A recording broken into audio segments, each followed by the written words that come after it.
È atterrato in mattinata all'aeroporto di Villafranca Veronese il quarto volo che trasportava il materiale necessario al montaggio dell'ospedale da campo donato dal Qatar, che verrà allestito all'esterno del Covid Hospital di Schiavonia a Monselice. Ogni volo, ha spiegato l'assessore regionale alla protezione civile Giampaolo Bottacina, è in grado di portare 720 quintali di materiale.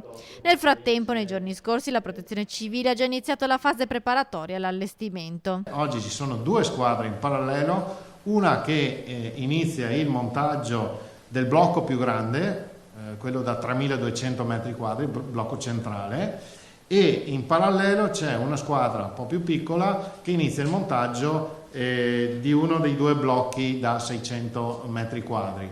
Ci siamo dati come obiettivo per il termine di tutta la struttura il 12 di maggio. Martedì inoltre sono iniziati i trasferimenti dei carichi giunti con gli altri 3 voli che sono già arrivati a Schiavonia. Alla realizzazione della struttura da campo parteciperanno anche gli specialisti del terzo stormo dell'aeronautica militare. Si tratta infatti di un ospedale di oltre 5.000 metri quadrati composto da 4 tendostrutture. La Regione ha già messo in piedi un cronoprogramma e da giovedì 16 aprile si dovrebbe iniziare proprio con l'installazione della prima tendostruttura.